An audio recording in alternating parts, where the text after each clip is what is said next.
Dublin में 1854 में Oscar finger ओ फ्लाहटी Wills wild के रूप में पैदा हुए। ऑस्कर वाइल्ड की शिक्षा 9 साल की उम्र तक घर पर ही हुई थी। उन्होंने 1864 से 1871 तक पोर्टोरा रॉयल स्कूल इननिस्किलन में भाग लिया। 1874 में उन्होंने ट्रिनिटी कॉलेज डबलिन से स्नातक की उपाधि प्राप्त की, जहां उन्होंने ग्रीक के लिए बर्कले गोल्ड मेडल सहित कई पुरस्कार जीते। उसी वर्ष एक छात्रवृत्ति के साथ उन्होंने ऑक्सफोर्ड के मैगलेन कॉलेज में प्रवेश लिया। वो सौंदर्य और पतनशील आंदोलनों में अपनी भूमिका के लिए प्रसिद्ध हो गए। 1878 में वाइल्ड ने अपनी कविता रेवेना के लिए न्यूडिगेट पुरस्कार जीता। उनका पहला नाटक वेरा या निहिलिस्ट, जो 1880 में निजी तौर पर छपा था, को ज्यादा सफलता नहीं मिली। कविताएं 1881 में प्रकाशित हुई। उन्होंने अगले कुछ साल बिताए यूएस, कनाडा और लंदन में व्याख्यान दौरों पर।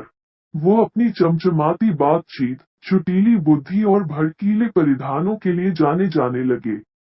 1883 की शुरुआत में, जब वे पेरिस में थे, वाइल्ड ने द डचेस ऑफ पडुआ ब्लैंक वर्स में एक 5 अभिनय मेलोड्रामेटिक त्रासदी अभिनेत्री मैरी एंडरसन के लिए लिखी, जिन्होंने इसे ठुकरा दिया। यह पहली बार 1891 में ब्रॉडवे थिएटर, न्यूयॉर्क में गुइडो फेरांती शीर्षक के तहत प्रदर्शित किया गया था।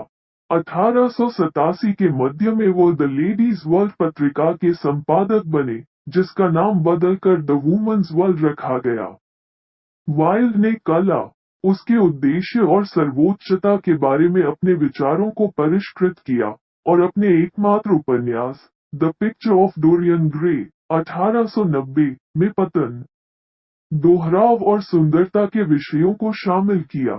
थिएटर में अपनी रुचि को जारी रखते हुए उन्होंने 1891 में सैलून, एक नाटक में एक नाटक लिखा। मूल रूप से फ्रेंच में लिखा गया, यह टेट्रोक हेरोदेस एंटिपास की सौतेली बेटी सैलून की बाइबल कहानी बताता है। 1893 में पेरिस और लंदन में संयुक्त रूप से प्रकाशित। यह 1896 तक प्रदर्शित नहीं किया गया था।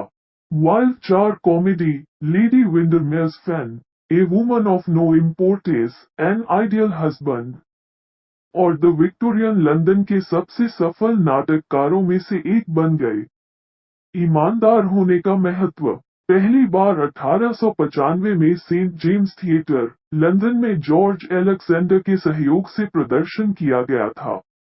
The importance of being honest को वाइल्ड की उत्कृष्ट कृति माना जाता था और यह उनका सबसे लोकप्रिय नाटक बना हुआ है। 1895 में वाइल्ड क्वींसबेरी ने मानहानि के लिए लेकिन सबूतों पर मुकदमा चलाया। मुकदमे में पता चला कि उसे खुद की कैद हुई। उन्हें दोषी ठहराया गया और 2 साल की कैद हुई। 1897 में उन्होंने डगलस को एक लंबा पत्र लिखा, जो 1905 में डी प्रोफिंडिस के रूप में प्रकाशित हुआ था। 1897 में रीडिंग जेल से रिहा होने के बाद वे निर्वासन में विदेश में रहे। 1898 में प्रकाशित the ballad of Reading gaol उनकी अंतिम रचना थी। इस लंबी कविता में वो जेल जीवन की याद दिलाता है और वूलरिच के निष्पादन का वर्णन करता है, जिसने बेवफाई के लिए अपनी पत्नी की हत्या कर दी थी। वाइल्ड की मृत्यु 1900 में 46 वर्ष की आयु में पेरिस में हुई थी। प्रसिद्ध नाटककार का जीवन और उनकी रचनाएं साहित्यिक और गैर साहित्यिक जगत को आकर्षित करती रहती हैं। उनकी मृत्यु के बाद से कई आत्मकथाएं प्रकाशित हुई हैं। उनमें से सबसे पहले उनके ज्ञात संस्मरण है। उनके कई नाटकों और उनके एकमात्र उपन्यास को भी फिल्मों में रूपांतरित किया गया है।